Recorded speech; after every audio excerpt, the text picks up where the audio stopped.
Hello, and welcome to Jason Cabin's Experience. I'm your host, Jason Cabins. Our guest today is Christina Calio. Christina, you ready to be great today? I am so ready. Christina lives in Seattle with her husband, artist, is it Joey? Joey, yeah. They have two daughters in Seattle and LA. She's a graduate of the University of Washington. She started her career in LA leading international marketing and sales at Geffen Records from 86 to 2000, touring with bands from Guns N' Roses to Nirvana. In 2000, she took a position at Microsoft leading music business development, first at Windows, and then at MSN, Zune, and Xbox.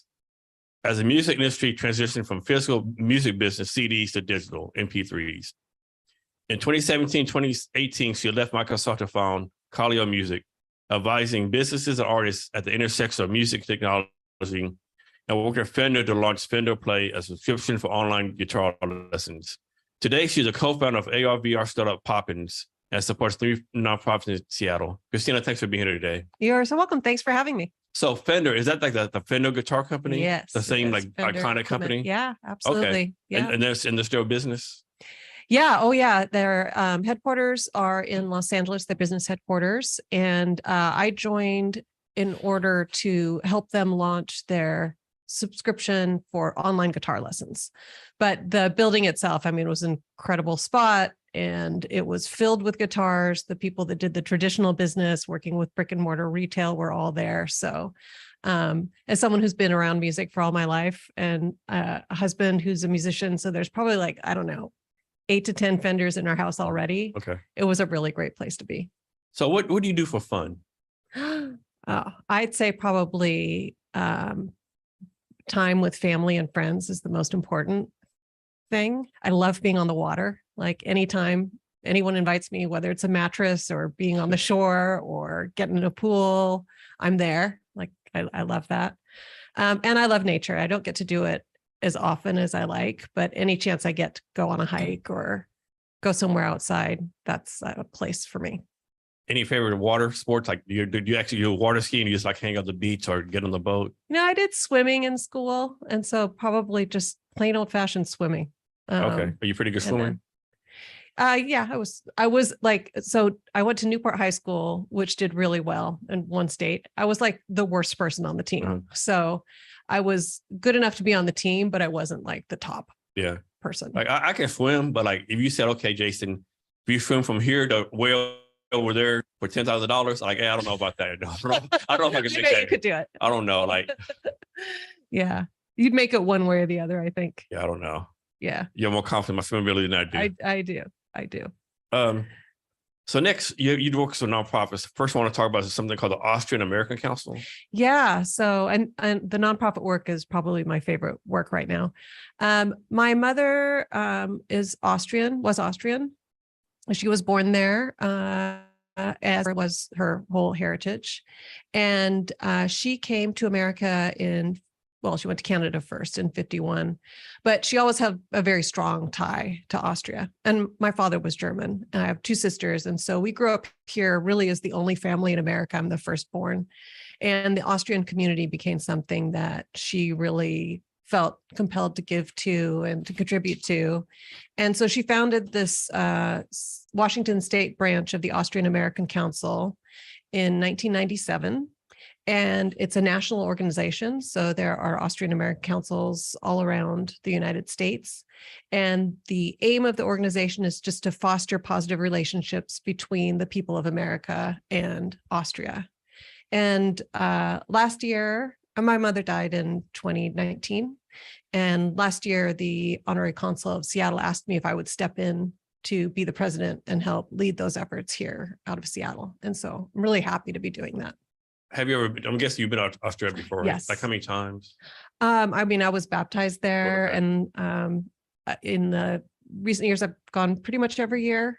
Growing up, it was a little less than that, but my parents would go for probably 3 months a year, as they were. So I was in the Army. Of course, I try everywhere. From my point of view, Salzburg is the most beautiful city in the world, right? It's like, it's not even close, right? Like people say, Venice, Florence, different places. Like it's, for me personally, like Salzburg, just the mountains, the atmosphere, the vibe. Yeah, to me, it's Salzburg's my city. Okay, well, when you go again, you need to go to this very small village that my mom is from, called Alpbach. Okay. And it's not far. It's kind of between Munich and Innsbruck, Mhm. close to Kufstein, so not too far from Salzburg. Okay. And it's very much that Sound of Music, Mhm. kind of green Alps, but skiing in the I winter. forgot all about Innsbruck, to be honest with you. Yeah, That's a nice area. yeah, it's breathtaking. I mean, you go there and it's just, as much as I like the water, the mountains there of Austria also just speak to me. Like I could just sit there in front of that house and drink it all in. So you might not know this, but like, how many Austrian Americans live in the United States? Is it because usually you hear like Japanese Americans, Chinese Americans, all these different ethnicities. Like you Yeah. don't really hear like Austrian Americans. I don't know off the top of my head. I'd have to look it up, but I'd love to give you that stat. It's a pretty strong community here in the Seattle and the Pacific Northwest area. One area that's of particular interest to me is the new Austrian citizens. So Austria amended their dual citizenship laws a couple of years ago to give kind of a speedier dual citizenship to people who are descendants of victims of Nazi aggression.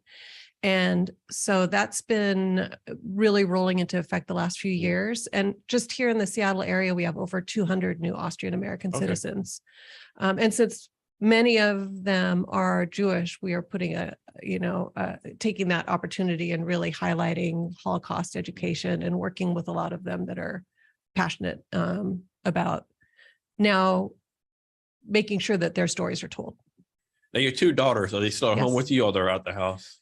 So one's in Los Angeles and she wants to be an artist. So she's doing music. Okay. And the other is currently at home. Like she went to college and then the pandemic and came back and, she's now, she's actually taking a phlebotomy course right now. So she's So a question for you is like, they're both born in America, right?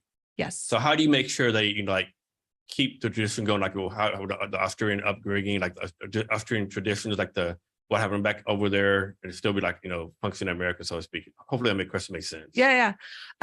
It's been a part of our culture, I think, because we were such a small family. So many of the Austrian or even European traditions are just our traditions. And Gianna, the youngest, she has gone with me the last several years to Austria. We've inherited the house that my mom was born in and that her mom was born in. So this very old house that's requiring some extra care now. And she loves to go. And they both, Isabella's been many times too, but yeah, it's there in them. Okay. All right. So I just thought of something like when I was stationed in Germany, I took my kids to this place. There was a salt mine in Austria somewhere. Mhm. It was by Bavaria, like the Eagle's Nest trailer had the town right there in Austria, some kind of salt mine. I can't remember what it was. I remember that was a good time going down the salt mines and stuff. Yeah, there are a lot of silver and gold mines also in that area and in Austria. And we did that one year too, where we went. I mean, it's kind of creepy, right? You get in a little roller coaster type thing. You got to put and that you're going down. You got to put that jacket on over you. Yeah, and the helmet and the whole thing. And it gets really dark and really cold. And yeah. So do you have any goals or focuses for the Austrian American Council coming up? Yeah, so there's a big Austrian American Day, which Clinton signed into law in September every year. And last year we did an event where the General Counsel from Los Angeles flew up. And we did it at the Holocaust Center, which is not very far from here, the Holocaust Museum of Seattle Center. And it's a beautiful spot. And we'll do that again this year to welcome the new Austrians, but also just commemorate this friendship between the two countries. There's a Mai Fest coming up. So, and these are all open to everybody. So anyone could go. And that's just the May Day celebration. And there'll be live music and food and dance and people coming together.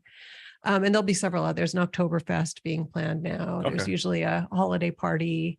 So yeah, there are events all year long. Nice. So next, let's talk about what you do with the Seattle Theater Group. Yes. So I've just recently joined the board of the Seattle Theater Group, which is a nonprofit known as the People's Theater.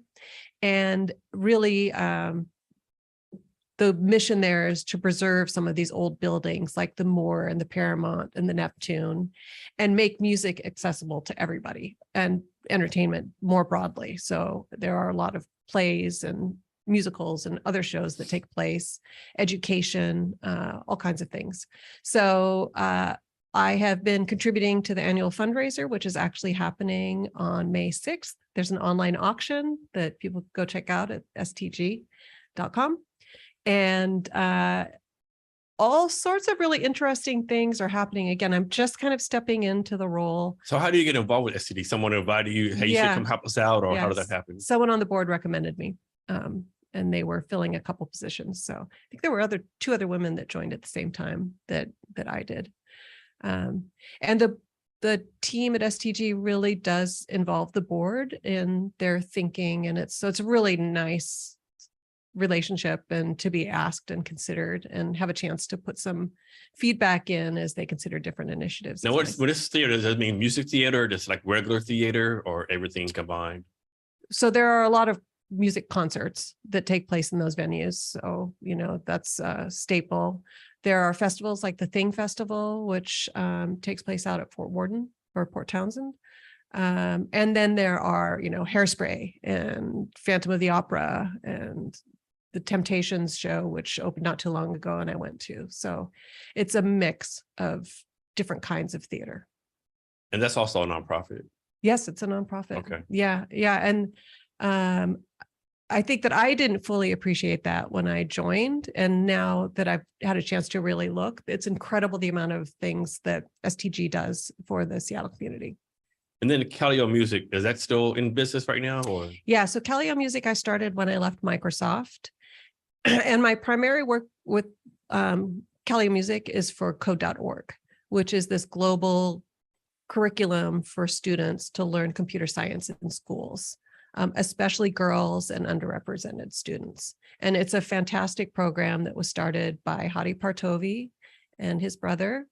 And this is the 10th year coming up of efforts. And it is a wildly successful computer and coding teaching platform.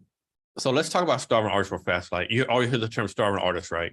Yeah. Is it just the fact that the artist is so focused on creating good art that they don't worry about the business part, or is the fact that the art, like when they learn like how to sing, whatever the case may be, there's no business sense? Like, it's like there's never a combination, That's a great question. So I don't think there's one answer, just like there's not one type of teacher, that everybody has their own strengths and weaknesses that they bring. But in my experience, the artists, for the most part, want to make art primarily. They're not in it to do business. They really want to make art. And those two things are hard to reconcile. And especially today, it used to be a lot easier, I think, to be an artist. And if you were signed to a major, you had people that were helping with a lot of the business. And if you were an independent, maybe you didn't really care, or you had support from your family and friends. But in the meantime, almost everybody has to do a mix of promotion, whether it's TikTok or Instagram or whatever else, in addition to the art. So it's changed. As far as starving artist, I mean, yeah, it's really hard to make a living in music. Yeah, because there's a bar like 2 doors down, 3 doors across, Central Saloon. Every night they have like 5 or 6 live bands, right? Yeah. Some are like, man, how you're not making more money than this? Other like, I don't know, if somebody needs to tell you the truth, you can't sing, right? Oh, some of them. Yeah. Yeah,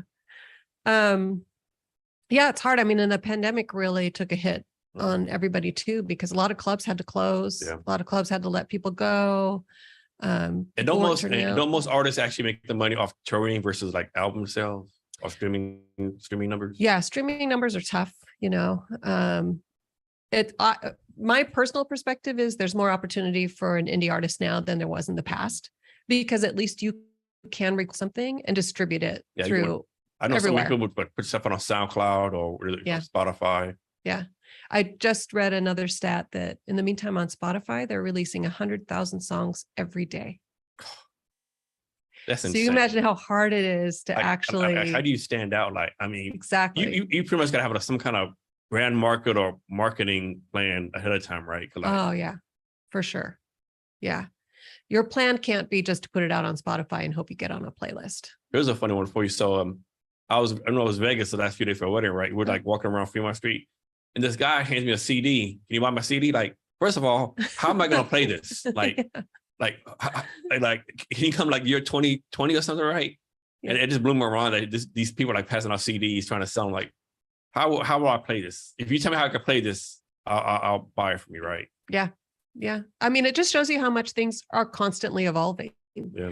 When I was at Geffen Records, that was the primary format was CDs. That's what we were selling in different formats, you know, like the type of packaging that you would put into Tower Records and all of that.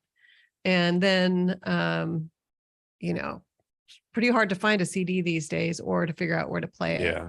Although there is a little bit of a resurgence that I'm seeing, like a little bit people like, well, if this is the time to buy a CD, in a lot of ways, that is like a master. Yeah, you know, you're right.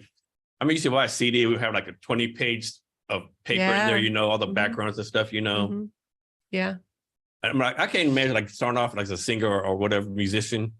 And like, you know, you're trying to get venues and stuff. And then someone says, hey, what do you do with your publishing rights? Like, you know, that kind of stuff, you know, just, and I know like different people sell the publishing rights, like millions of dollars, you know. And is that a good deal or a bad deal? You think you want to keep that publishing for later on in life, don't you?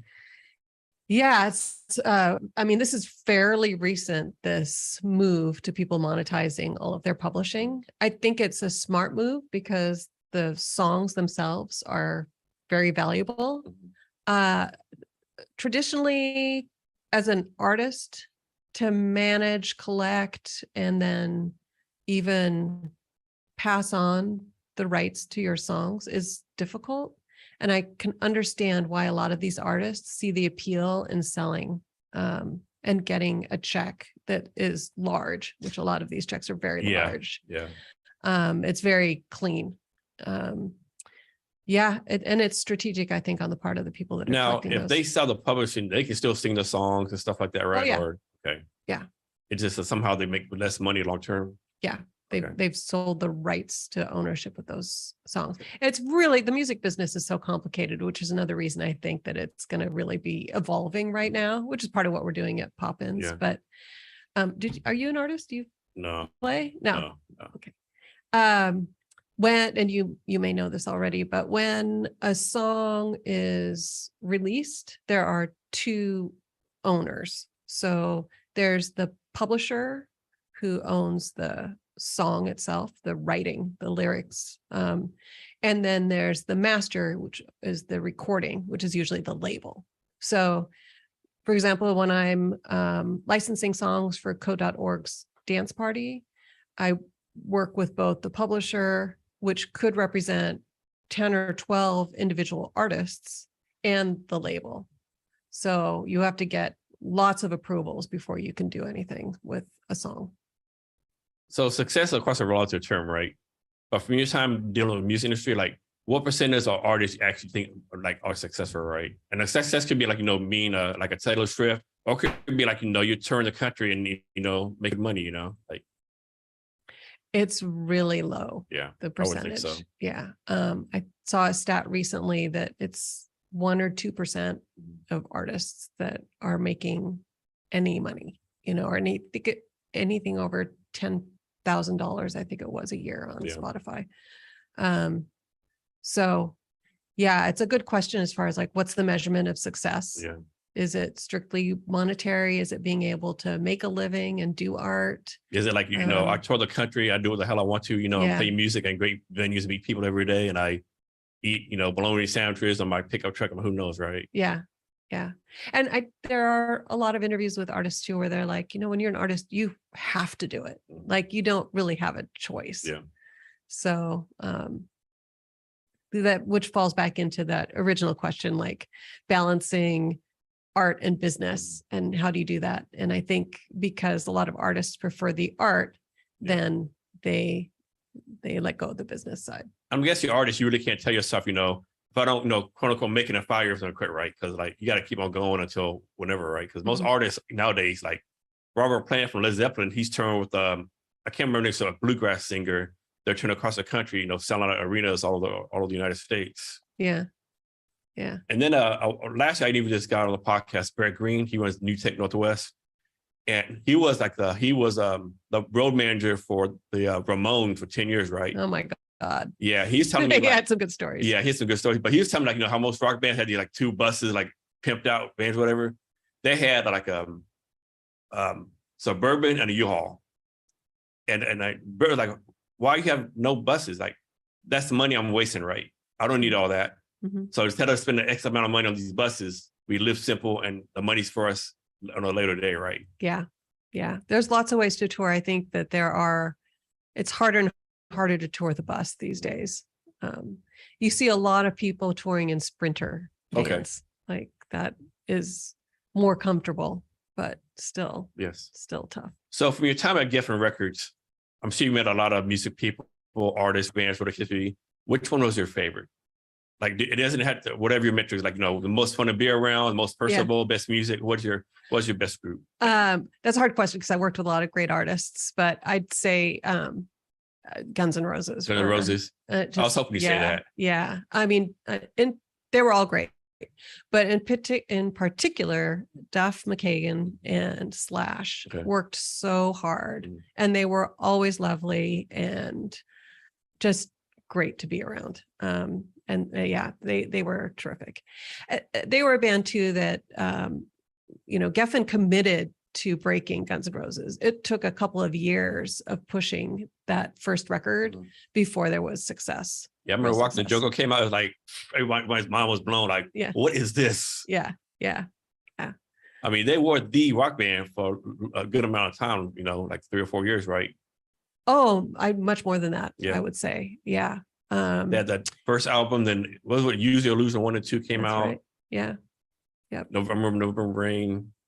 Yep. And then I guess they started having conflict with Axl Rose. He, I guess, according to what I remember reading, like he started acting like crazy and stuff, like doing like weird stuff, Well, I think this goes back to artists are not necessarily business people, and they're also in that same group of artists where they're unpredictable and passionate, and that's part of what makes them great artists.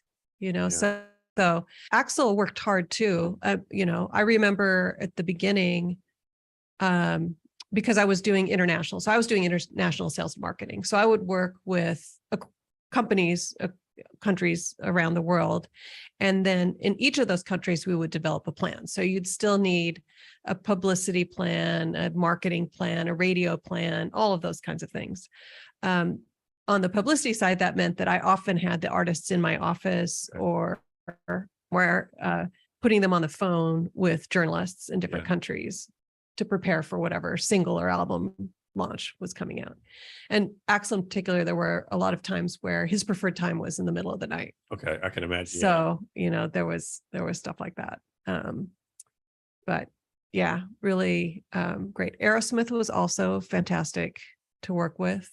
I have a great memory, just since we're talking about the artist piece, of one time we were doing a set of interviews and phoners with Joni Mitchell, and she decided that she wanted to eat her lunch at my desk. So she came into my office and sat down, and she was just He's Joni talking. Mitchell. Yeah.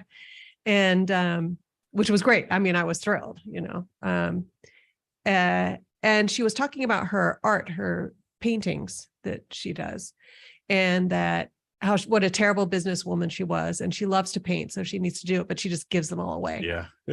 That's not the best business to do right there. Yeah. So it made an impression on me, though, that she recognized that, and she was still just going to keep moving forward with her art. So what's the one artist that you would pay to see right now? Oh, there's probably a lot of artists I would pay. I would say, actually, no, I do pay to see like artists. Let's see. I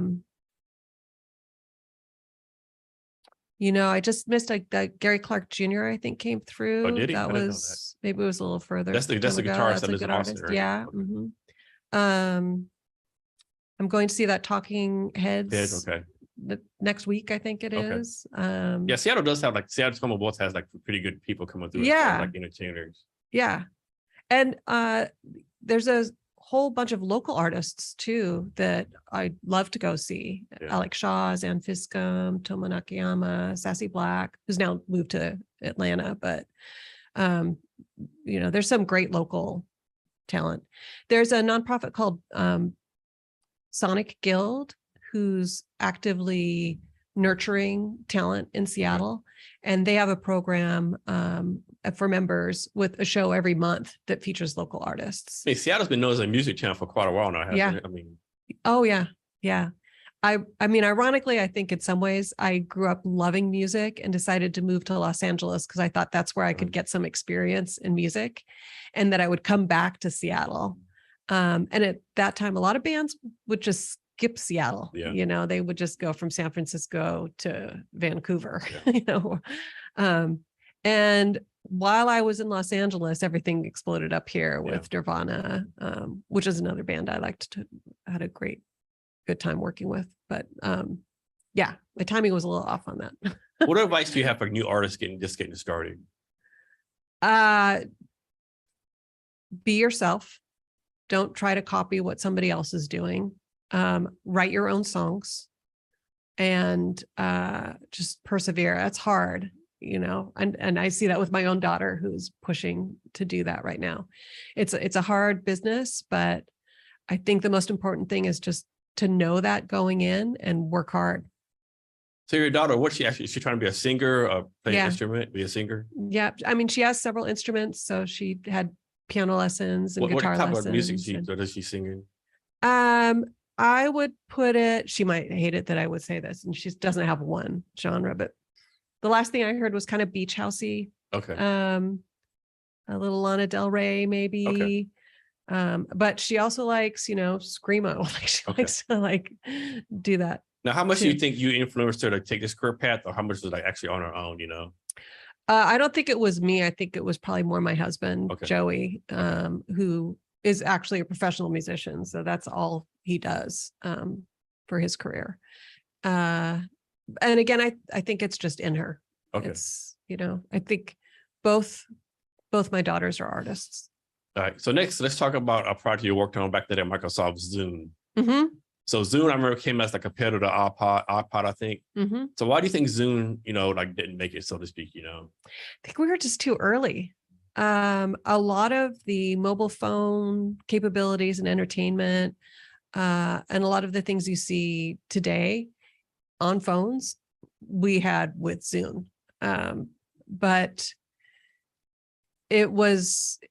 people weren't quite ready for it. All of the ideas weren't really second nature to people. I remember it was a way, way better product than what anything Apple had at the time or anybody else had at the time, right? It was a good product. Yeah, it absolutely was. And it did a lot of things that a lot of other players didn't do. So too many things.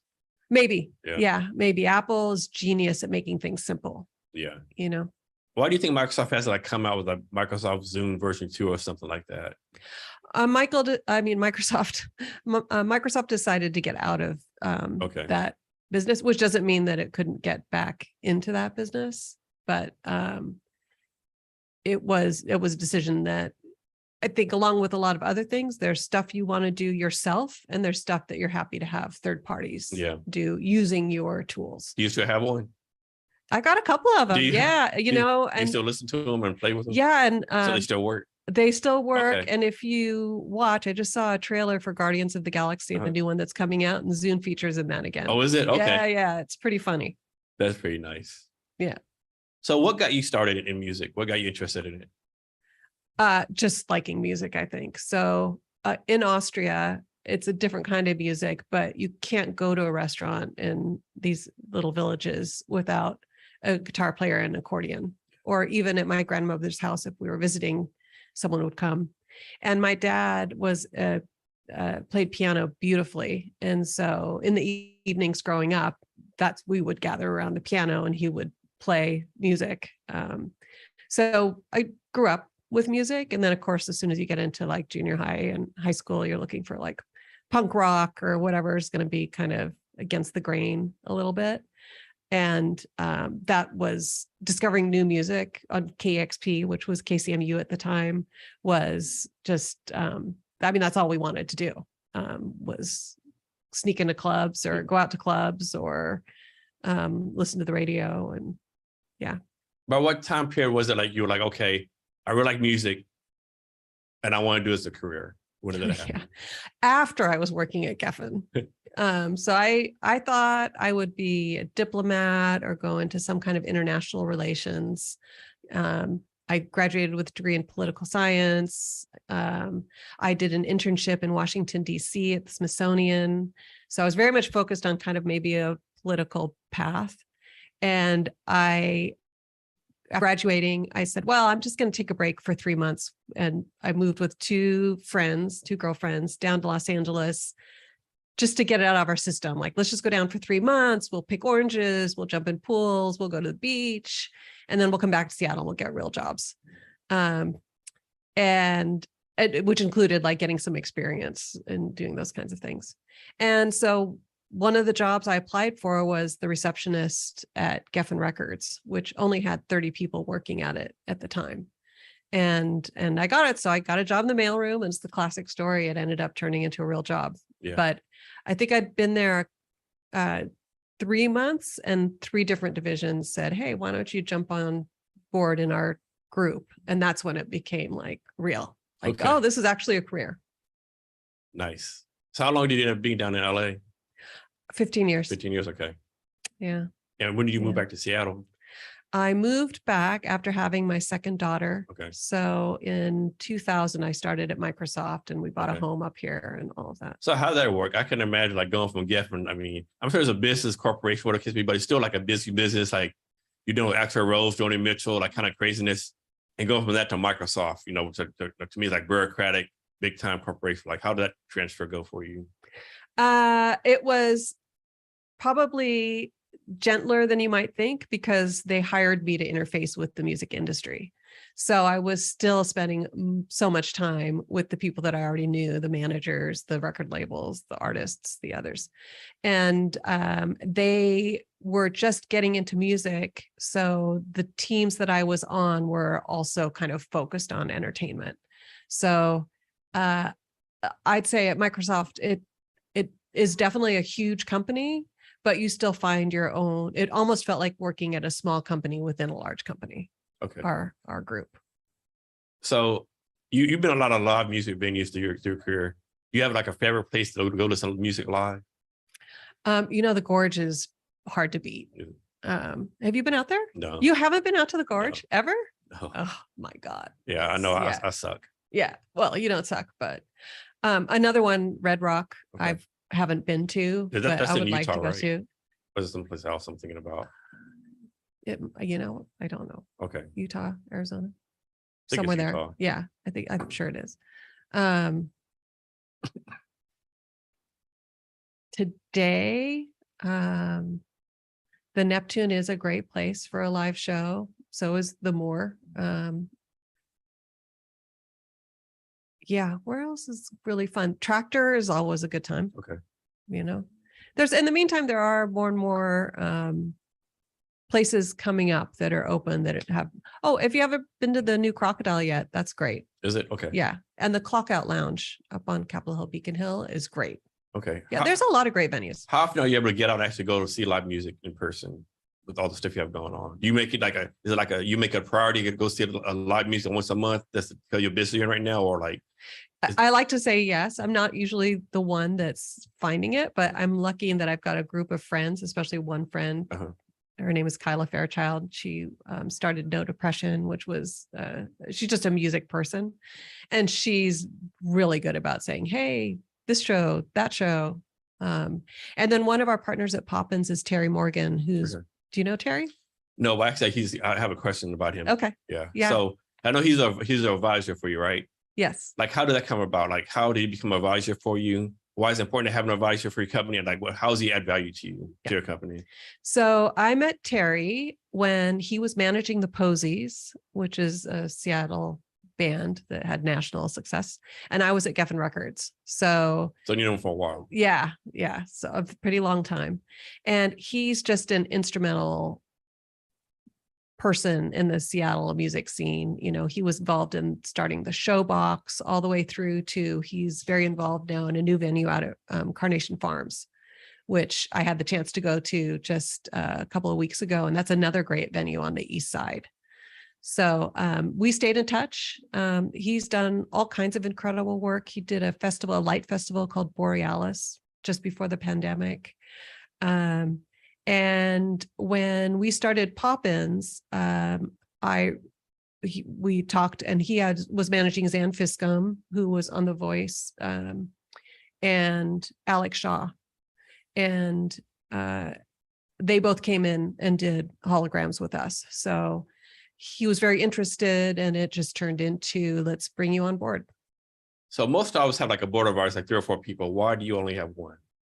We're still just getting started, even though we had our first release in June of 2021. My co-founder, who I also met at Microsoft, Brian Lee, and I have been experimenting, working with artists, testing the limits of what we can do, pushing into 3D live, which is a new area. And so that's been our focus more than fundraising or getting a board together. Okay. So I found this, like, and I could be getting this wrong, but your platform is actually on something called Former Vision. Yes. Can you explain, like, well, first of all, like, why choose that company? Like, why not do it yourself? All those kind of things. Right? And do you actually plan on doing this? Like, you actually, this is a bad way to term it. You actually plan to kick Former Vision to the curb and like do it yourself? What's the plan with that? So Former Vision also kind of stems from early days at Microsoft at HoloLens. So I first saw AR VR technology at HoloLens about 10 years ago. And Former Vision is a platform that's developing augmented reality, virtual reality technologies focused on enterprise. So think 3D Zoom. Brian Lee, who's my co-founder, had been working with them, advising them for about 5 years. When he called me, we were working on some other things together, and said, do you think that there's an entertainment platform for this? And I did. And so we started talking more, and we've built Popins using the Former Vision platform. So no, we don't have any view towards leaving Former Vision. We think they're amazing. And they're really world-class, especially in 3D live streaming. I don't know if there's anyone better. They're out of Seattle also? Yes. Mm-hmm. Now, do you have to give them a certain percentage of profits, or like, how's that work? Or like, are they on your cap table or something, or? No, I mean, we're a partner and a customer. Okay. All right. And so you found your co-founder at Microsoft, right? Yes. So how long have y'all known each other? Let's see. I wonder when I met Brian. Brian and I met in the Zune days. So also a long time ago. Yeah, Brian was a vice president at Microsoft in the entertainment and devices division, which included working with Jay Allard, who started Xbox, as we launched a hardware product and music. So I would guess that was probably, yeah, I mean, it's probably been 15 years. Okay. So how do you like balance between, so like, how do you make sure, like, okay, I'm gonna focus on this, I'm gonna focus on that? And, you always hear these horror stories, co-founders breaking up and tearing the company apart. So how do you make sure that all that bad stuff doesn't happen, while you make sure you both add what you need to do to the company? I think on that, we're a really good match in that we're pretty different. So we have that history. So we've worked together in the past. So we both knew each other.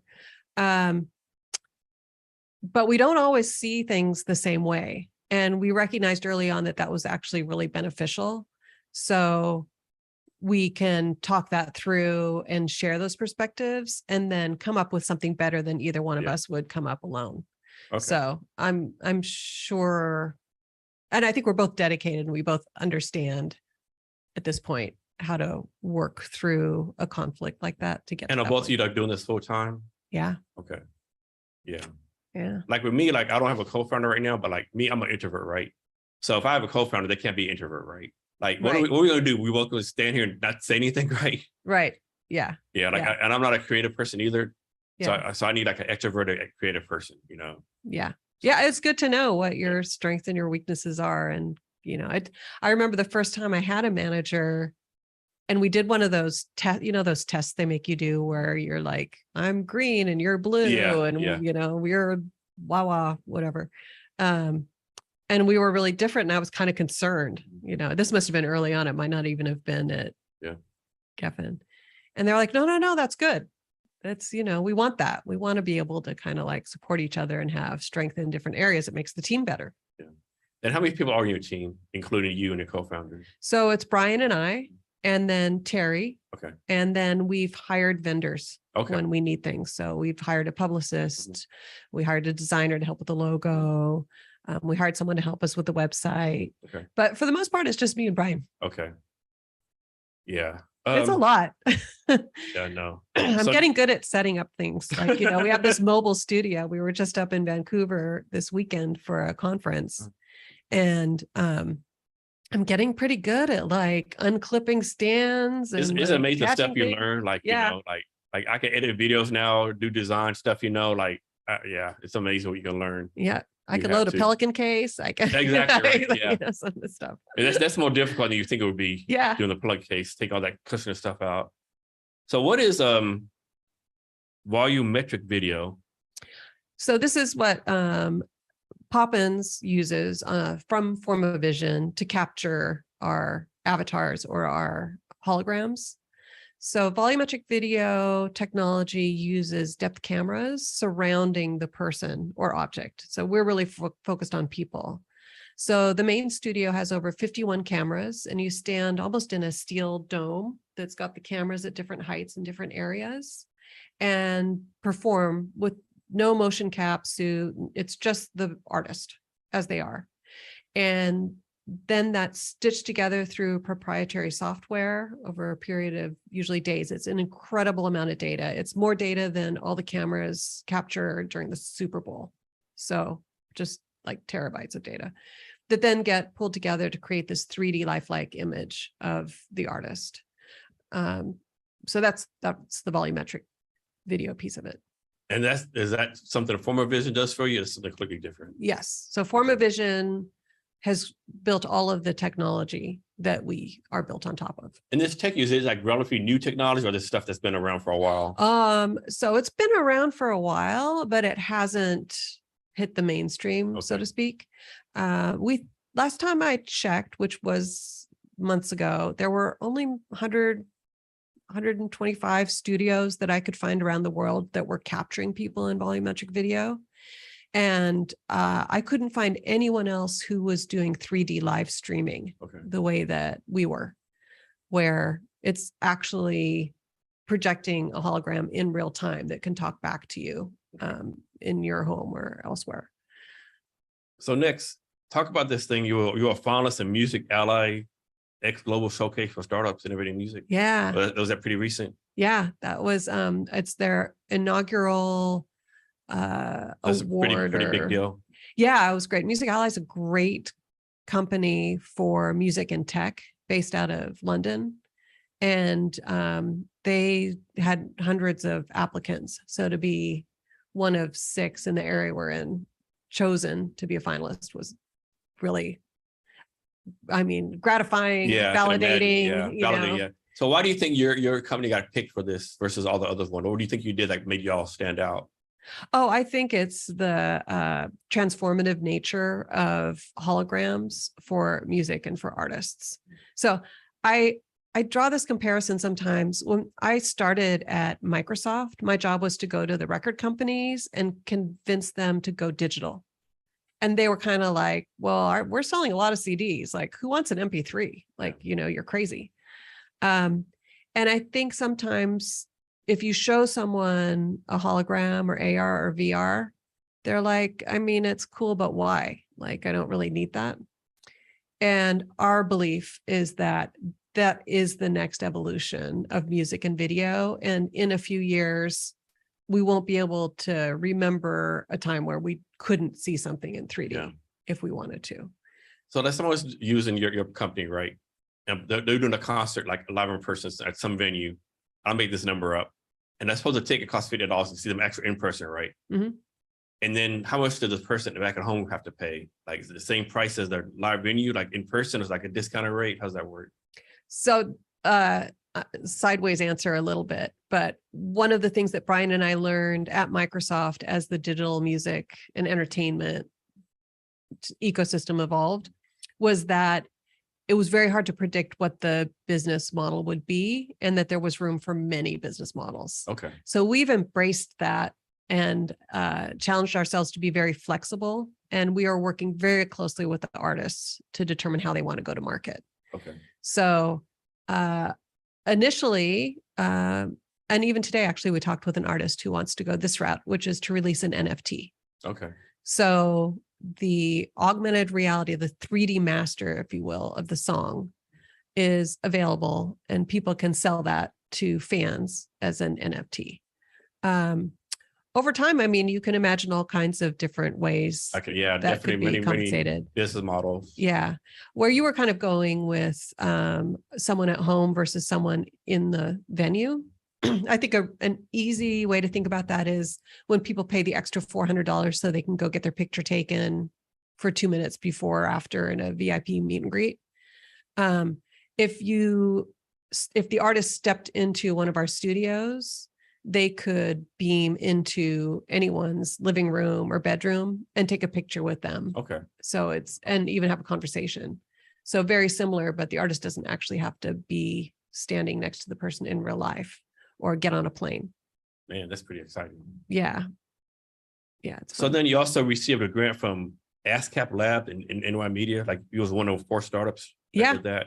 Yeah. Y'all doing some big time stuff. Like you're going to get some, a lot of accolades recently. That's good. It's good. It feels good. Validating, exciting. Yeah, it does. And I think, again, because it's such a nascent technology and the business hasn't really been navigated yet as far as rights. We were talking about publishing and master rights before, for example, in music. It's really good to be working with some of these established companies like ASCAP or NYC Media Labs or Universal Music Group, as someone else has been very supportive as we just develop ideas and brainstorm and talk through, like, how does this actually work? And when and how are the rights holders and artists going to get paid? And the last one I found was something called BPI Tech Springboard Program. Yeah, so that is the British phonographic industry. So similar to the RIAA here, the people put the Grammys on. So that's actually been really fun. South by Southwest, we ended up working with an indie label that's also affiliated with BPI and meeting a bunch of those guys. That organization has something called the Tech Springboard, where they're really pulling together traditional industry and new technologies to build opportunities that wouldn't be there otherwise. And like, how do you find out about those opportunities? I'm sure you have them back in the music industry help you out, but like, how do you find all these opportunities that go apply for and compete for? Yeah, I mean, ASCAP, NYC, that was someone at Universal Music Group recommended us. And so we spoke with them and that ended up working out. Music Ally, I think, I don't know if I saw it or someone reached out. You know, in some ways, the music business is still a small industry. Yeah. So when the pandemic started, there were a couple of these groups that sprung up. There's a Friday call I'm on every Friday at 9:00 with a group of marketers and artist managers. And we all talk and compare notes and help each other. And so, things just kind of come up. Okay. So I thought about this. Well, you answered the question on pour me a drink, but who's an artist like you've known like that it didn't make it right, but you're like, man, this person should have made that. This person had everything, that the talent, that the skills, like, but for some reason they didn't like become famous or so to speak, right? I'm sure you have like hundreds of them. Yeah, there's a lot of those. This is a little bit of a success story, maybe, but I watched David Geffen get behind a couple of artists when we were at Geffen Records, Guns N' Roses being one of them, Maria McKee, who was in Lone Just being another, and not letting go, just saying, I'm going to work this band. Like, this is going to continue to be a priority. Sonic Youth, to some degree, was that way also, which is probably why Nirvana signed to Geffen Records. So there are still ways, I think, to support or to believe in these artists long term. But the industry has certainly changed in that there's less of that flexibility because everyone's hurting on the money side. Yeah. So I could be wrong, but I think like LA, Seattle, Austin, Nashville, New York City, like known as like music hubs, right? Yeah. Is any other cities out there like known like or music hubs that I'm missing? I mean, London. London, is okay, yeah, I forgot about that. You know where there's a lot happening right now is Africa. Okay, And in particular, maybe Nigeria. okay, So that's a place to watch for sure. In the same way, obviously, that if we, maybe not obviously, but if we had this conversation, I don't know, 5-10 years ago, Latin music wouldn't be at the forefront the way it is now. You know, I think Bad Bunny was the biggest artist of the year on Spotify last year. yeah. And I think there will be an wave from Africa coming. Talk about your what y'all did in South by Southwest recently. Yeah, that was great. So there was an indie label called Big Indie, who's based in the UK and in Austin, and they saw something that we had done with Sir Mix-a-Lot here, and they were interested in doing something. And they also have a print magazine called Licks, which is out. So we did an event at South by Southwest. We had a studio not far from all of the activities, and 5 artists came in to the studio, and one at a time, they performed 1 to 3 songs and then answered questions and talked to people both in the room. So, you know, it was a studio, there were some people there and a photographer, and wherever they were tuning in from around the world. And tuning in is probably the wrong word, because that was, you know, someone in Romania who had their phone or their Quest on, who clicked a link, and then the artist was standing here on their desk, and they could spin them around and talk to them and take a photo and share it. And it was great. We had a really good group of artists that came through, and they had a lot of fun. So South by Southwest, did you have to apply for there and pay some money to do what you're doing, or someone invited you, or how does that work? We, not on this case. I mean, you know, for people to go to South by Southwest and get a badge, there is a fee, or you can panel. If you're on a panel, then that covers that. But for what we did, it was not an official South by Southwest event. So next question, like, and I somebody put this on LinkedIn, like he or she was saying, like, you know, understand South by Southwest is a great thing to do with a camera, but like, is it really worth it, right? Is it really worth it, you know, to go there and do the conference and do the handshake or whatever? Because, you know, instead of like focus on your business and working on your product and, you know, doing the stuff, right? What's your take on that? It was totally worth it. I mean, I think you have to show up for opportunities to appear in a lot of cases, at least in this scenario that finds itself. And what better place for you, for what you're doing, right? I mean, what better place than that? Yeah. There's another conference coming up next week that I'm not going to for the first time in many years, called Music Biz, out of Nashville. And that's another good one. But I saw so many people at South by Southwest. There's just a lot of meetups, music industry meetups, or you just run into people on the street. And there is definitely awareness and understanding that there's this new world opening up, and there are quite a few, well, maybe I would say 6 to 12 companies that are also in a similar space to where Popins is, where it's something new. And I got to meet several of those people too, because I think we're all going to be better if we partner versus try to compete. Yeah. And some random things, you know, I met a couple of people I wasn't expecting to meet, or people that saw me that I hadn't seen for a while that just, hey, Christina. And then, you know, I'm a big believer. You talk to anyone for a little while, there's something you can do together. Yeah, I believe it too. Now, how long is South by Southwest? Is it like a month long, or it's like? It's probably about 7 to 10 days now. And there's an interactive portion, a cinema portion, a music portion. So the music portion is generally Wednesday to Saturday at the end. Okay. And we came in on Saturday or Sunday to catch some of the interactive piece. Okay. So I'm guessing you're going to do this again next year? Yeah, I think we will. Yeah, I think that we called those the future reality series. Yeah. And I think we will do a second set of those next year. So you have you're a co-founder of a startup. You're working with 3 nonprofits. Your wife, a mother. I'm sure you have friends you hang out with. You have a lot going on. Having said that, how do you take care of yourself? You know, get a lot of sleep. Yeah.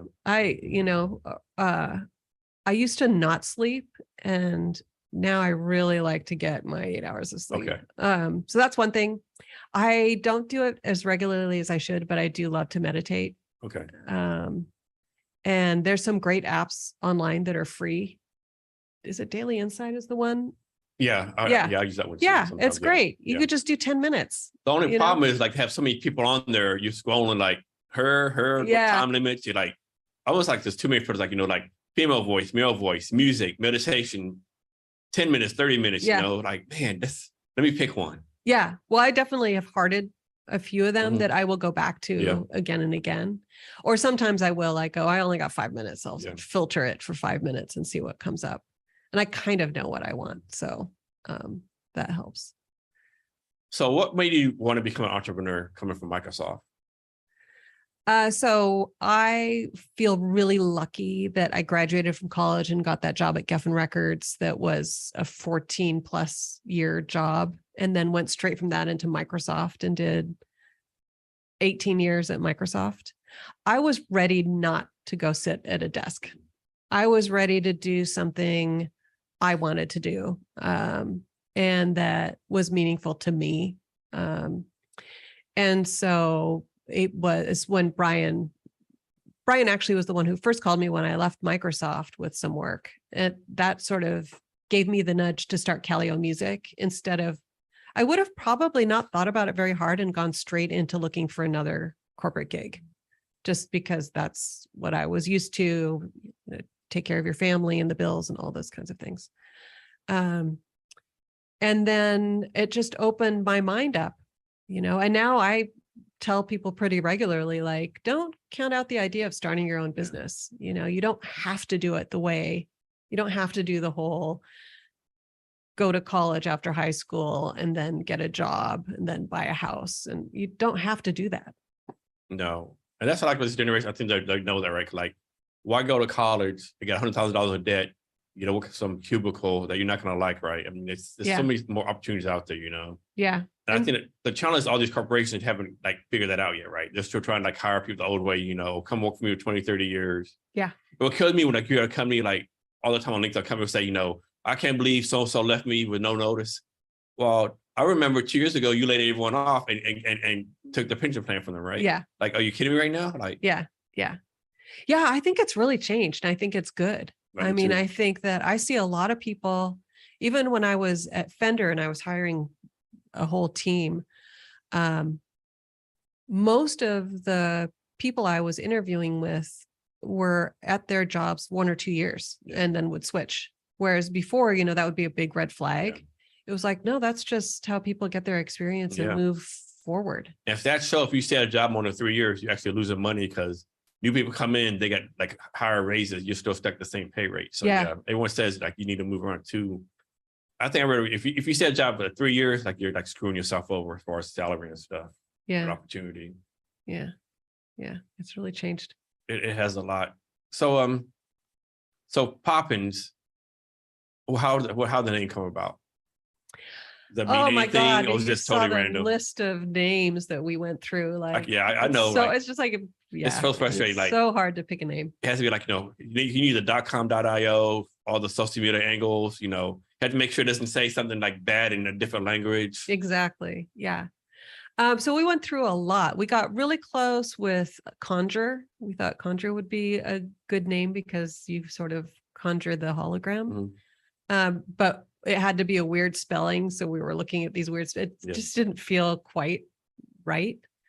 And so we were trying to think of something that was easy, as you said, but also conveys the concept. So it's the idea of popping in. So when you click this link, a hologram pops into your world. So that's sort of, I think it partly also was inspired by a design aesthetic, which we were embracing, which was Blue Note vinyl. And if you ever look at the Blue Note vinyl albums, they're gorgeous. A lot of saturated color. And I think there's one that's called Poppin, but it's more like Poppin, Okay. you know, a jazz record. Might be blues. And so, yeah, that's Poppin. Okay. And so is it Poppin? Is it Poppins? Yeah. Is it all caps, lowercase? You know, you go through all that kind of stuff, but Yeah, it's amazing how much time I always said how much time I keep wasting on the name, but we waste. I know I waste a lot of money time figuring it out to name it. So how do you entice artists to use your platform? Like you like they get you pay them a fee, or how's that work? No, we've had some artists come to us and then we've approached artists and everyone's intrigued. I think people are struggling to make an impact and nurture what's now really a direct artist fan relationship, which wasn't so much the case in the past, at least on the major label side. So this is a really engaging way to build that relationship with the fan, because now you're in 3D in their house. Yeah. Or for some of the artists, it's a reward for being a Patreon. So you get this special session together. So no, the artists have been incredible. And giddy is the wrong word, but it's something along that line, because it is when you're standing in the studio and it feels like you're probably just doing radio or TV, but then we've got a monitor set up so you can kind of see what you look like, and you look like a video game character, and then your mom's sending you a picture and you're standing on the record player or whatever. It's pretty fun.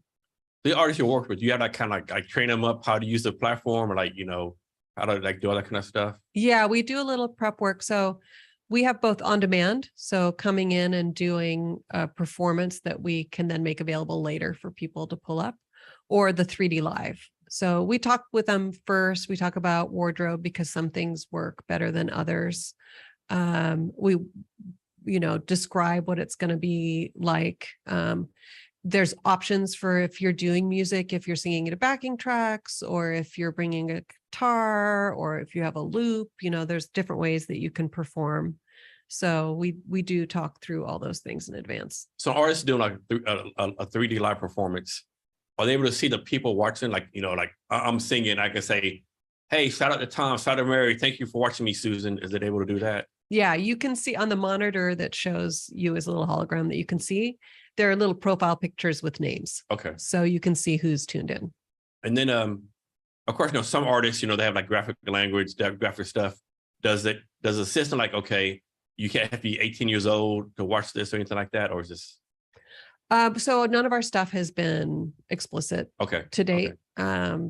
I imagine that will be something that we'll deal with at some point, but so far that's not. Can I imagine back in the day if Two Live Crew was doing this, yeah, you had to be some kind of a disclaimer or something, right? Yeah. Well, it's definitely if you're Xbox, you have to have parental controls. Okay.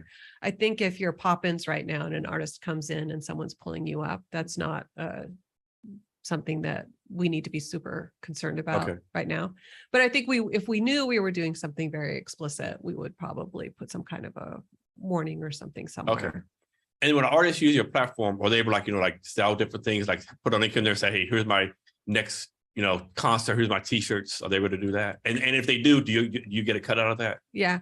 So we're very artist friendly. So at this point, we are inviting the artists into the studio and we're not charging them. Okay. So a lot of the studios charge tens of thousands to hundreds of thousands to millions of dollars to create these volumetric video experiences. So we pay the cost for that. And then if there's revenue, we share that 50-50. Okay. So we have artist pages on our website, and we're happy to point to their websites where they might be selling merch and things like that. We wouldn't ask for a percentage of that. Okay. All right. And like, is a plan like, so right now you have like pretty much, I won't say small time artists, but kind of small time artists. Like, how are you going to go after the big ones? What's the plan for that?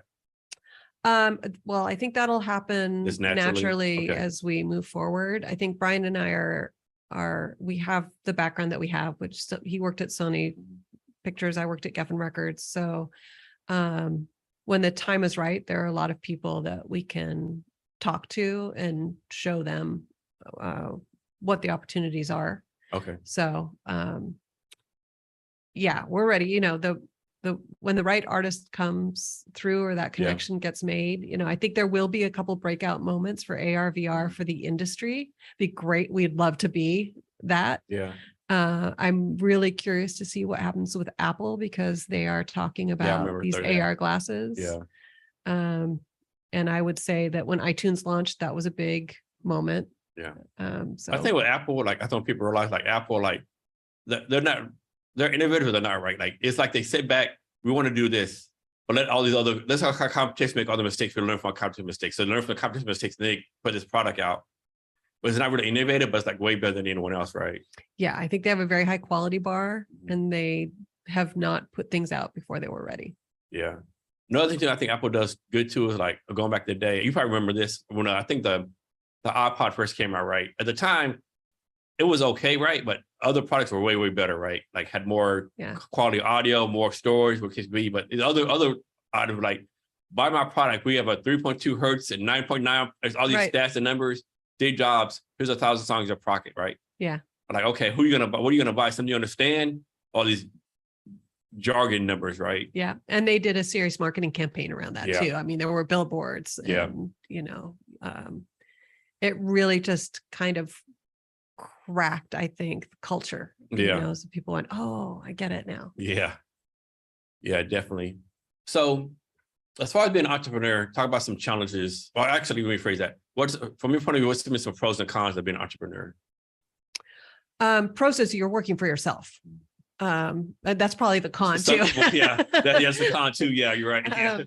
Yeah. So there's no like time off, really. So, but I really am so appreciative of that flexibility, having kind of been on someone else's clock for that many years. And then there's just the wide open potential. Like, you know, you could dream anything and things happen and it's exciting. And you know, it was just you and your partner that were pulling that together along with anyone else who helped, you know, and all the others that are there, because it's definitely a team effort. Yeah. And I'm lucky I've had a great support from friends and family. That's so important. Like I can imagine being an entrepreneur, like your friends and people don't support you, right? Yeah. Yeah. Definitely had a lot of support. Yes. So like you was at Geffen Records for 14 years, Microsoft 14 years. So obviously you're not your mid-20s anymore. Yeah. Can you talk about how at your age you still have this focus and drive, or like a lot of people don't have the focus and drive? Yeah. You know, maybe it's just people are different, but my husband's the same way. Like we're not looking to retire.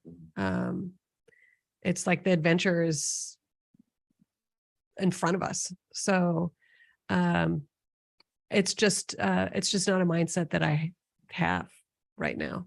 I feel more probably motivated and inspired to be stepping out into this new phase where I get to kind of try to build something. And what advice you have, like someone, first one that has an idea, right? They have no co-founder, we have no money. Like what advice you have for them? So someone who has an idea for a new business. So for me, I like to write things down. So I like to just kind of spell it out as far as what the idea is, what the next steps would be, and what the result might be after that. And then it's a matter of just chipping at that and finding people that can play a role and doing it. So when I graduated from college, my friend Beth and I decided to go to LA for what we thought was going to be a couple of months. And we packed up my little red Toyota Tercel with like the ironing board hitting the ceiling, like couldn't see anything. And we stopped in Vegas on the way down for fun, because you do that. And when we left, we were just like talking and listening to music. And about 2 hours later, we realized that we were going east instead of south. And so we decided we would just keep going, that we didn't have to actually be in LA for any specific thing.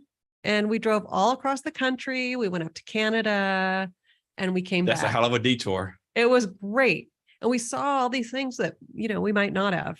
And it was just because we decided to do it. And so that's something that's really stuck with me. And a lot of the time when you have an idea, you really just have to take the first, like almost physical step to just do it. And then all of a sudden you're going to be doing it just to make it real. So as an entrepreneur, do you have any red flags? Like, if this red flag, I'm gonna stop doing the business, if I don't get funding or if some developer tells you it's gonna cost $100,000, do y'all have a red flag where you're gonna shut everything down? No, we haven't talked about a red flag. We talk about where we're at. We just did this morning, all the time, and kind of assess where's the market at. I think coming out of CES this year, talking to people at South by Southwest, just others in the industry, there's a general feeling that it's going to take a little longer than everyone thought to get to the point where there are a lot of headsets, AR, VR in the marketplace. So I think the people that are in the industry still believe in AR and VR, but there is a awareness that the devices that were expected from Google and Samsung and you name it are not going to be here in the time frame that was originally projected. So, you kind of have to just reevaluate all the time. I mean, over the weekend, we switched gears and we're talking about a lot of really interesting things we might do in sports. So we're not limited to music or comedy. Okay. And I mean, that's part of the fun of it, is constantly sort of, is this right? What if we did this? And being able to do that. Now these headsets, are they like pretty expensive or like pretty average price? Yeah, they're pretty expensive right now. So, you get a Quest 2, which used to be the Oculus, for about $300. Okay. And they're great, but they are pretty bulky. Okay. And they're really more virtual reality glasses. Okay. Yeah, I think there was a leaked price point for Apple AR glasses at $3,000, but I don't know if that's legitimate or not. Yeah. Have you ever thought about making those things yourself? So it's like outside the scope. Yeah, that's outside of scope for us. Okay. And Brian and I were both at Zune, so we saw what it took to actually put a piece of hardware into the marketplace. All right, so it's a big leap. It's a lot. That's a lot. I think like off the top of my head, like you could build these headsets and like rent them out to people, right? Mm-hmm. As a fee or something. Yeah, I mean, there's a company called Amaze VR, and they had a Megan Thee Stallion hologram, and you would go physically into a venue, like a seated venue, and they would give you an Oculus. Okay. And there'd be a DJ, before that, and then you'd all watch and experience the VR together. So yeah, there's all kinds of different ways that people doing AR and VR. So speaking of DJ, do you have any DJs on the platform? No, but we're really looking forward to doing a DJ. Okay. Yeah. The challenge we had initially was, if this was a deck and we were surrounded by cameras right now, this would be blocking me. Okay. So the cameras can't then see that piece. Okay. So then when you're looking at it in AR, VR, it could create kind of a hold or a little artifact. So there's some challenges to equipment like that. Okay. So how y'all making money? Like what's the business model? Who's paying for this? Well, today there's the NFTs. We think there's a big market in advertising. So we've created a little graphic that moves along with the AR that would work very well for an ad. For example, like if 7-Up did something with us, you could have a QR code on the 7-Up. And this is Sir Mix-a-Lot. If you scan this with your phone, Sir Mix-a-Lot's going to jump up and sing "Baby Got Back." Oh shit! Yeah, and That's then you crazy. could take a picture. You could move it in. That's like some Star Trek stuff. Yeah, yeah, yep. And I have another example with Sassy Black. So, and that's a coffee company that she works with, and the QR code again, she would come up and perform her song. Okay. So things like that. So each time, like for her, does she get like a fee from you every time someone scans her, or how's that work? So she chose to go to market with NFTs. Okay. So she created 22, well, we worked on it together, 22 NFTs that are each individual instances of her augmented reality performance that people collect. Okay.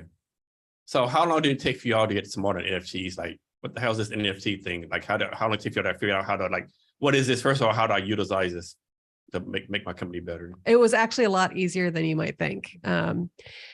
Someone that I worked with back in the music days, David Packman, he was at eMusic, got involved with crypto and Top Shot and a bunch of other companies.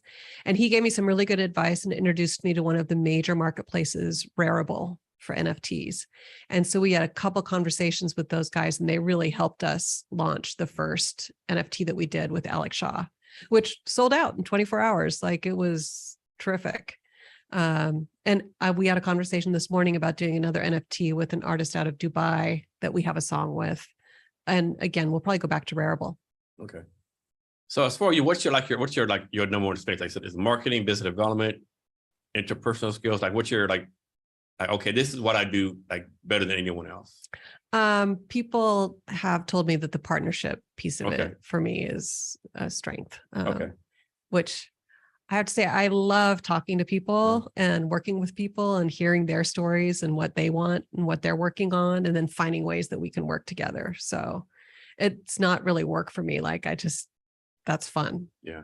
So when you first meet someone, how fast do you realize, okay, I can work with this person, or man, I would never work with this person? Is that pretty quick that you can figure that out? I'd say I have a very open mind. So I rarely would say I can't work with this person. All right. I mean, that'd have to be a pretty big red flag for me to feel that way.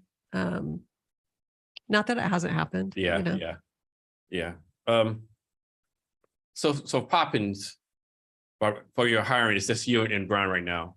Is there a plan to bring on people later on, or like? Oh yeah, I think. And how do you have first hire developer, second hire is marketing, third hire is sales? Like, you have that broken down? We do have a plan as far as how we would go, but it depends a little bit on which of the different initiatives we're pushing forward with first. But yeah, there is definitely some dev work that it would be great to do, some things that are unique to Popins. We don't have an app, so it's all web AR, which is great. So we don't have anyone, there's no download, there's no headgear required. All you need is a phone. So the barrier is really low for the customer. But there's all kinds of possibilities. Like, you could pull up Sir Mix-a-Lot, and then if we had a designer, it could include special effects. Like, there could be all kinds of other things that happen with that. I'm trying to do all our socials. That's a lot of work. I'm not doing a great job of it. Trust me, I know. At all. One of the things that I'm really surprised at, as far as having a business, is how much writing is involved. Yeah. Like, one-pagers, proposals, artist bios, version 20,000 of your pitch press deck. Releases. Yeah, it's a lot of writing. Yeah. So what's your go-to social media right now? What you're getting most traction on? Twitter. Okay. Yeah, for our space, which is kind of Web3, metaverse, crypto, the NFTs and gamers and all of that. I'm actually surprised at that, because isn't Twitter like more like words and stuff? I thought it'd be like TikTok or Instagram, you could show videos and stuff on there more than Twitter. Well, Instagram, I would say right behind Twitter, and then TikTok after that. Okay. But especially, I mean, most of the artists that we work with are in their 20s. Yeah. And 30s, maybe. So, in a lot of ways, they're not as about social media in general, but they are almost all using Twitter Spaces to communicate with their fans, and a lot of Discord too. Okay, yeah. I never got to Twitter Spaces for some reason. I just never figured it out. For me, my big things are like LinkedIn, TikTok, and YouTube are my main ones. Yeah. I used to be really big on Snapchat, and I don't know what they did with Snapchat. They made it too complicated, so I got off there. Yeah. Snapchat is doing a lot in AR. Yeah. A lot. So that's on my list. I need to kind of re-engage with Snap. Yeah. So when you start hiring people, like, what's your plan for that? You like just like advertise it, Well, I'll probably call you. Yeah. Probably. There are already people that reach out that are interested in working with us. So I've kind of got a list I'm holding on to at the moment. I mean, I think it's usually word of mouth, right? Yeah. It's usually contacts and people that you know. And once you know what industry or what type of person you need. Yeah. So there's a obviously, network like your for that. first 10, 20 hires, like you and Brian will probably interview them like, directly, like here's our cultures, our values, make sure it matches. But like, how are you gonna make sure your culture stays the same when you have that employee number 55 or 85, right? Yeah. How are you gonna make sure that happens when you're trusting your other people below you, like do the hiring, you can't be directly involved anymore. Yeah. I mean, I might turn that question around to you and see what your opinion is. I did read the guy from Zappos had a book. I can't remember, it's Building to Happiness or something. Tony something. Yeah. And that was one of the themes that he had, was how important it was that they maintain that culture all the way through. And that did make an impact on me. I can look at my experience at Geffen Records, and that still feels like a family.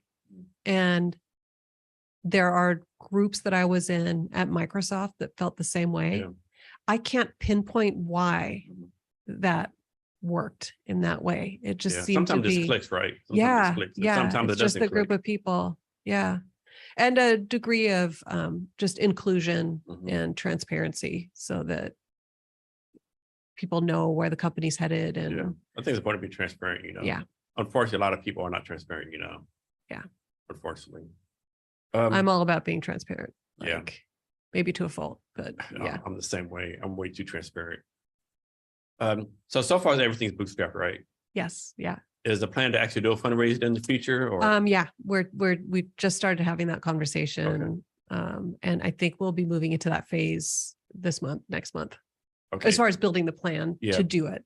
That WTI group that you and I were both in, I thought that was great. Yeah. Like I learned a lot. Definitely. So I'm guessing like the most investor you need to talk to going be in LA, right? Versus like, of course everyone's in San Francisco, but I'm guessing like most of the investors you need to be in the LA area, right? The entertainment. Yeah, and actually I think the first thing we do here will just be friends and family. Yeah. So what else? How are you actually marketing this? Is this word of mouth, right? Yeah, and then with the artist. Okay. So these artists have fan bases, and so they're taking it out to those fan bases. One of the next things that I think we will do is find some partners that can amplify the programming that we do. We're just moving into serialized content. Okay. So with 3D Live, we've done for the last 4 months, we've done a session, and we'll continue to do that so that there's a regular cadence of 3D Live shows. And we do have a vision that at some point people will want a 3D TikTok meets Netflix meets YouTube. And we'd like to either be the ones that aggregate that data and make it available as a channel, or be a primary supplier. So a platform is a limit on how much you can do on there. Like, can right now, can you like do 100 concerts in 100 different cities? We could, yeah. Okay, so the platform supports that. No, okay. Yeah, there are updates coming in the next month too that are gonna. I mean, the team at Forma Vision is constantly updating. Okay, and like in the local areas, do you all got like a jazz moments at Tacoma and said, hey, let me do this 3D stuff here, or like how do you work with that? The main venue that we've worked with here is the Crocodile. Okay. So, and I think you said you haven't been down there yet, the new one. So, what's that? What neighborhood is that in? Belltown. Belltown, okay. Yeah. And it's multi-level. So at the bottom, there's like a comedy club that's more like a small theater with seats, but they have shows in there too, like music shows and other shows.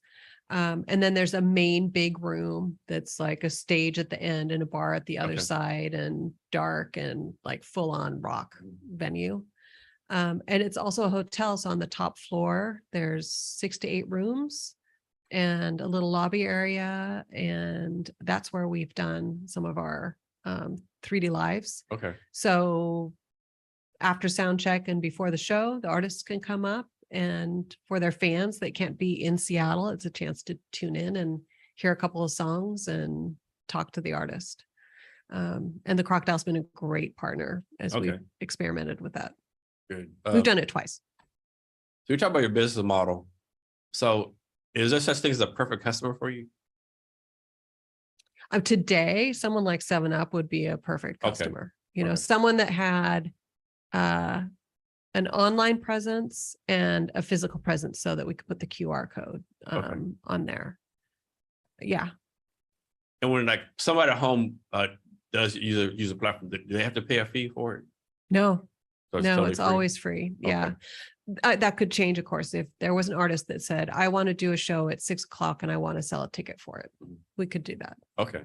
So it's pretty like, looking for pretty flexible. Yes.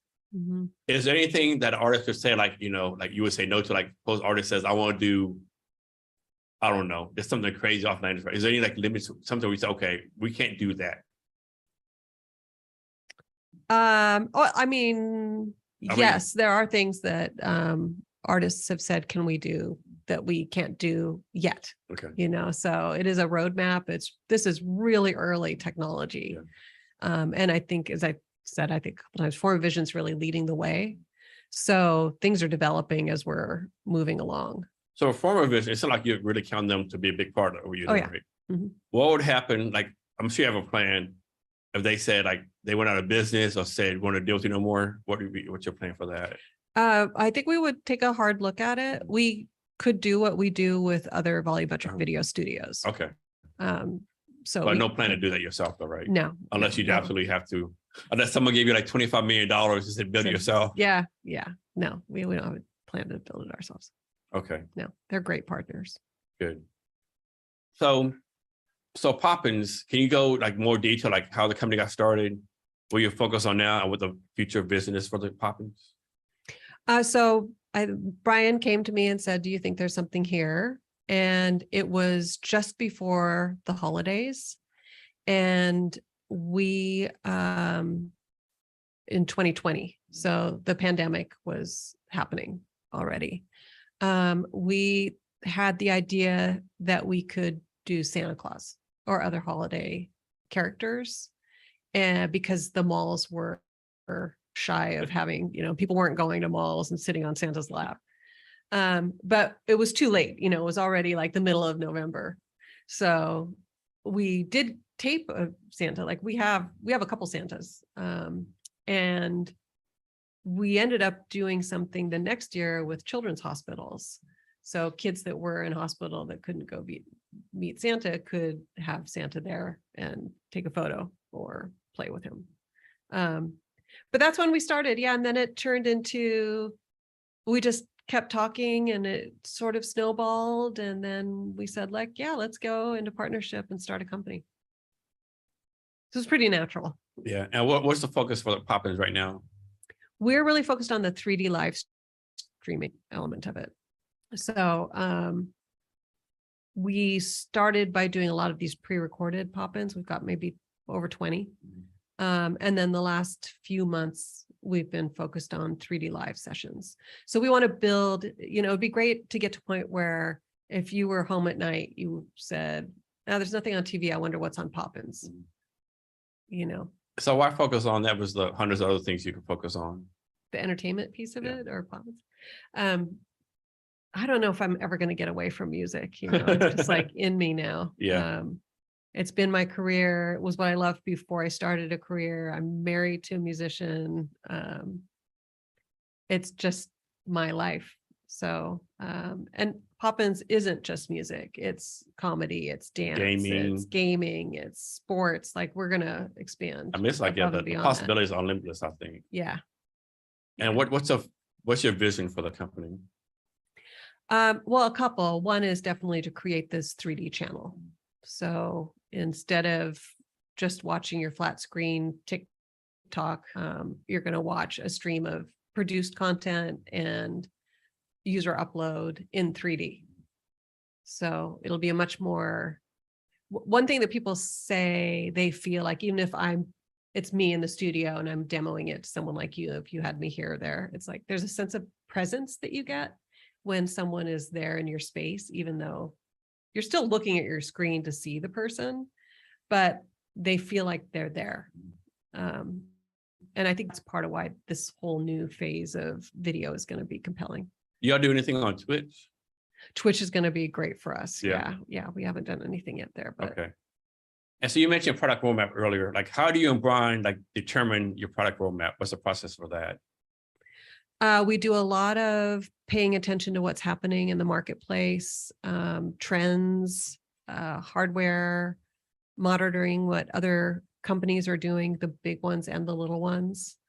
And then looking for what is sort of native to Popins, like what makes sense to us now. So we were really focused on the on-demand piece. And then when the 3D live streaming kind of became good enough to do, we shifted focus to that. And I'm sure that'll continue to happen. So how have you dealt with this, right? Like for me personally, in my mind, where I'm at right now, I was been like a year and a half ago, right?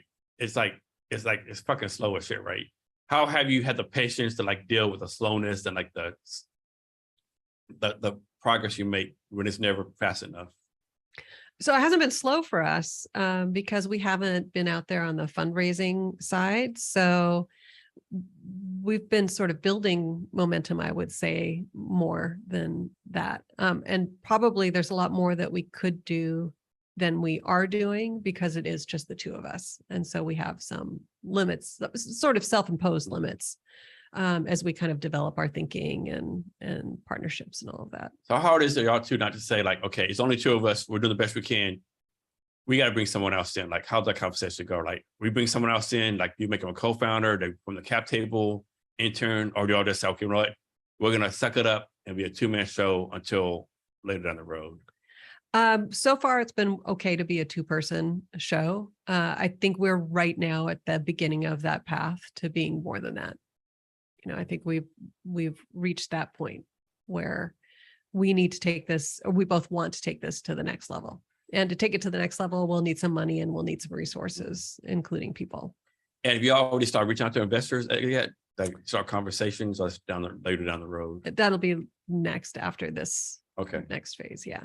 So we will just finish WTIA. Have you done any other incubators, accelerators besides that one?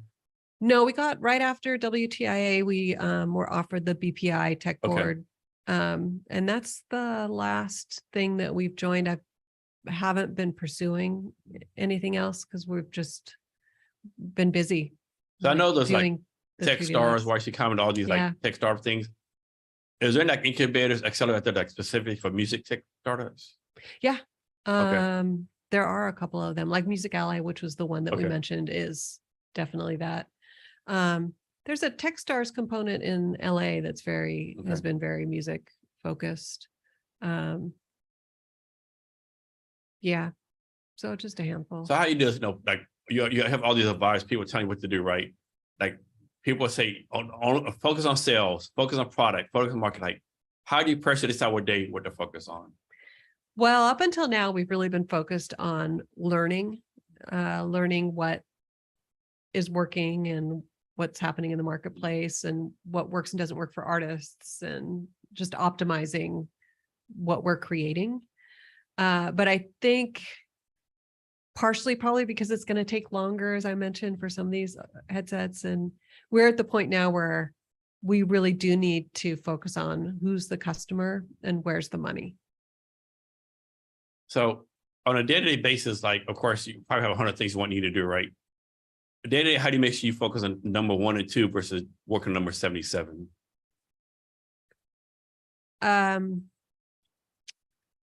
This is a place where I think Brian and I are a good balance in that we can catch each other if someone is going too far off something that doesn't matter.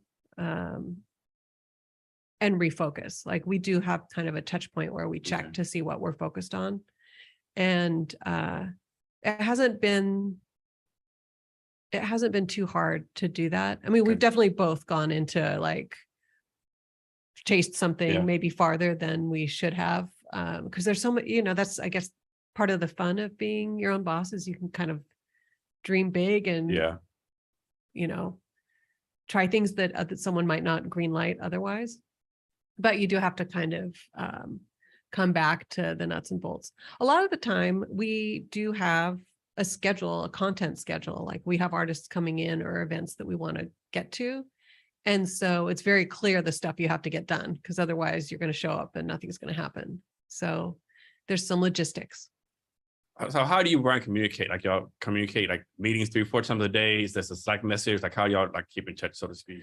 Telephone, texting, and emailing. Okay.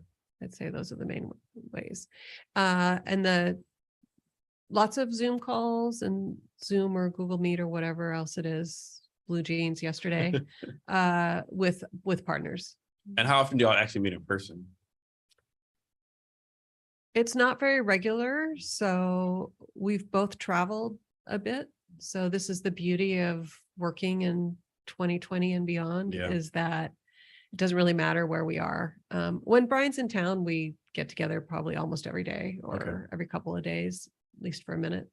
The studio is in Georgetown, so it's not very far away. So anything that we were doing from the studio, we would obviously meet up there.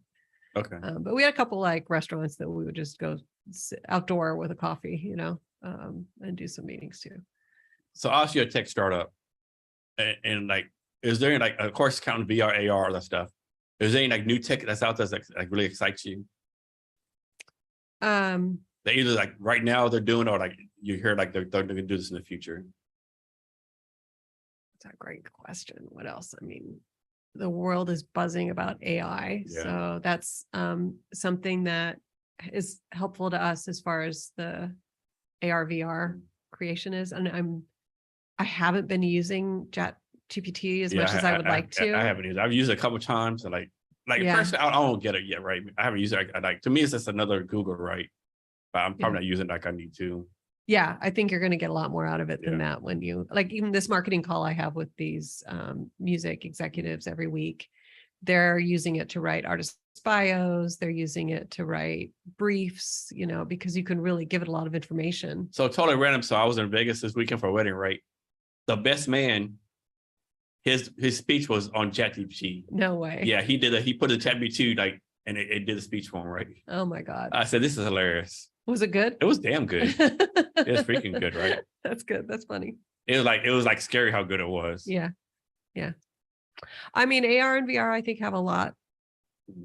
I think quantum computing is something that is going to have a major impact, but I couldn't tell you exactly what that's going to mean. But I think that's going to be a technology that'll also be. Yeah. I don't think people realize, like, I ever make it realize how far tech has come, right? Like, I watched a listen to a podcast, this guy was, he said, like, in his lifetime, he went from playing Pong to like what's going on right now, right? Yeah. Like in less than 40 years, right? Yeah. And you think about, we went from Kitty Hawk, North Carolina in 1913, a man on the moon in 1969, right? Yeah. The advance we're seeing, like, it's just mind-boggling, right? And no one can keep up, right? Yeah. That's like something like AI, like, it's gonna take away everyone's jobs, right? You know, like, and if it does, then we have to do universal basic income, you know? Like, we're somewhere like AI is not gonna take your job, but someone who doesn't use AI is gonna take your job, right? It's all this, like, man, like, is society ready for this? I don't think they are. Yeah, I think there are some questions. Yeah, like I read somewhere, like, you know, what's it called? The autonomous trucks are going to take over. That, you know, you don't need any truck drivers, right? So, like, they said there's 250,000 truck drivers in the United States. So, like, all of them are jobless instantly, right? Yeah, that's the big hit, you know. Like, that'll be the cars that drive themselves and the trucks. That'll be really interesting. Yeah, and like question, like, you know, like, you out for a club, you get drunk, whatever, and you get your Tesla drives yourself, and the cops pull you over, like, you get a UI, like, you're not driving, right?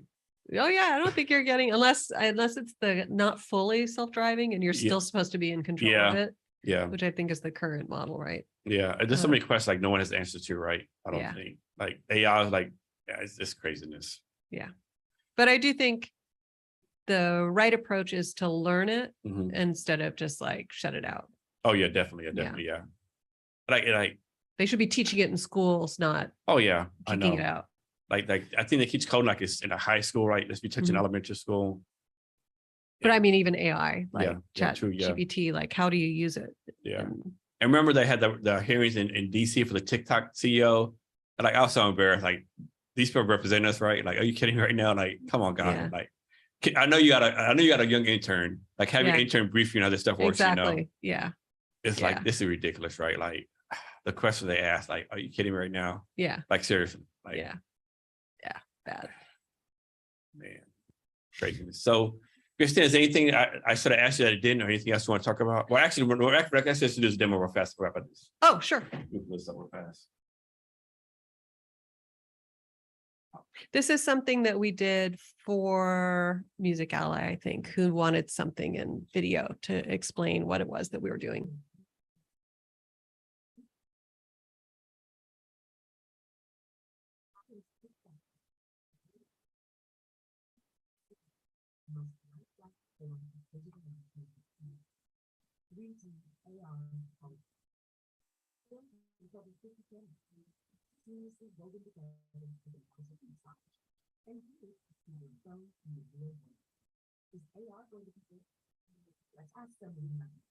I think AR is one of these very few profound technologies that we will look back on one day and went, well, how did we live our lives without it?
So I'm gonna go back to another party. Go fucking find a word like that. Okay.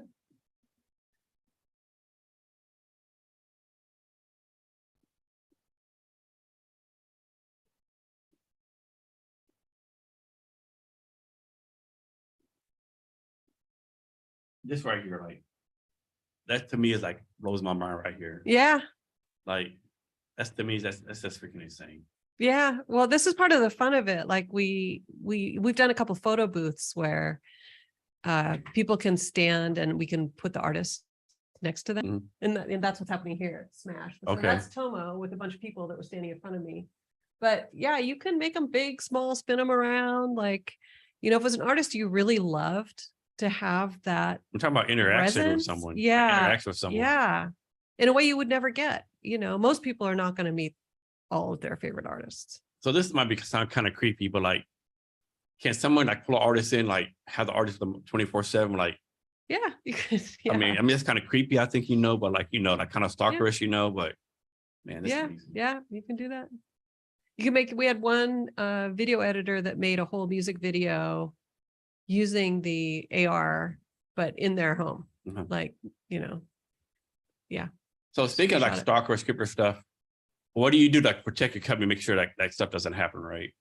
Well, at a certain point, that's something you just warn the artist. Like Okay. once this is out, like, yeah, the person can probably put you in somewhere you don't want to be, you Yeah. know, but that's the nature of the technology. And what the Tim Cook in your video, that you just pulled his video from somewhere, or you had permission from him, or Yeah, Apple is more and more talking out about AR Okay. and the potential for that. Yeah. Okay. So we just do the credit there. nice. Is there an artist like you really want to try to target in the near future to get on your platform? We're really open-minded. I think a K-pop artist would be Oh really wow, that'd be interesting. fucking big. That'd be 'cause, nice. Yeah, that's those are some real fans. You talk about Africa blowing up. K-pop is like just Yeah. blowing people's Yeah. minds. Taylor Swift. Of Let's course, get yeah. her in. Yeah. Is there like a type of music that's best for this, like rap music or rock music or country music, or this doesn't matter? I think actually it will matter. I'm eager to experiment with rap, which we really hip hop, which we really haven't done yet. I think the gaming world is one we haven't really tapped into. It's a possibility on limitless Yeah. for your company, I Yeah. think, right? There's Yeah. things y'all can do. Yeah. It's insane. Like, and just like, also your business, right? You do a business meeting, like pop into the business meeting, right? Yeah. And that's really what Form of Vision is doing. Mm. They'll have that kind of 3D meeting. Yeah. Christina, is there anything I should ask you that I didn't, or anything else you want to talk about? No, This has been great. Thank you very much. Yes. Really nice. So if we get out of here, can you give us any last minute wisdom or advice or anything you want to talk about? I would say just keep going and keep a sense of humor. Like there are a lot of sticky situations that we all find each other in. And someone told me once, I think it was wedding advice, like try to find something to laugh about and it'll be better. That and music, like honestly, don't forget music if you're down. Christina, thank you for your time today. I really appreciate it. You're welcome. Thank you so much. To our listeners, thank you for your time as well. And remember to be great every day.